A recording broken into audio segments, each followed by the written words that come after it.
इथं काय सुनावणी दरम्यान घडलं आणि काय पुढची तारीख मिळाली?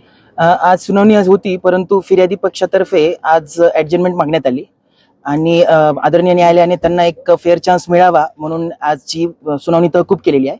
आता या प्रकरणात पुढील सुनावणी 22 तारखेला सकाळी होईल. मागच्या सुनावणीला तुम्ही हजर नसल्याने ती सुनावणी लांबणीवर होती. आजही तुम्हाला यायला उशीर झाला, त्यावरूनही कोर्ट नाराज झालं होतं. नाही, असं काही नव्हतं. मी आज कोर्टाच्या वेळेनुसारच मी आलेलो आहे, परंतु आज फिर्यादी पक्षातर्फे सरळ सरळ तहकुबीचा अर्ज देण्यात आला. इव्हन आपण कोर्टाला मेन्शन केलं होतं असं की बॉटम ऑफ द बोर्ड घ्यावं किंवा मग आदरणीय न्यायालयाने उद्या घ्यावं, सॅटर्डेला घ्यावं, परंतु आदरणीय न्यायालयाकडे कामाचा ओघ जास्त आहे, त्यामुळे त्यांनी त्यांच्या सोयीनुसार 22 तारीख दिलेली. काय विश्वास वाटतो एकंदर तुम्ही केसचा स्टडी केला? केस प्रलंबित आहे आणि याविषयी आणखी मतं मांडायची आहेत, त्यामुळे मला यापेक्षा जास्त काही बोलता येणार नाही.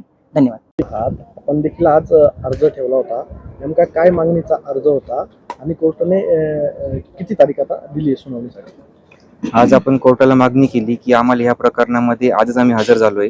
आमच्याकडे या प्रकरणाचे अद्यापही कोणते कागदपत्र नाहीये.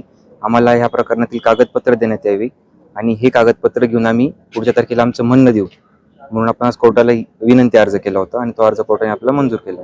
कोर्टाने फिर्यादीला एक नोटीस पाठवली होती, नेमकी ती नोटीस काय होती आणि कशा संदर्भात नोटीस पाठवण्यात आलेली? त्याने त्या नोटीस म्हणून फिर्यादीचे वकील म्हणून आपण हजर झाला होता आणि काय मागणी केली?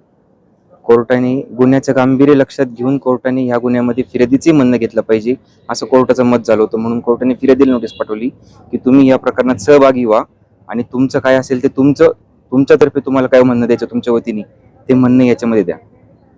आणि आता सुनावणी झाली आहे, नेमकं तुम्ही फिर्यादीचे वकील आहात, काय मागणी तुम्ही केली आणि किती तारीख? फिर्यादीचे वकील असून आम्ही कोर्टाकडे मागणी केली की आम्हाला या प्रकरणातले पेपर्स द्या, जे दाखल केले, जे संचिका दाखल केली ते संपूर्ण संच आम्हाला द्या.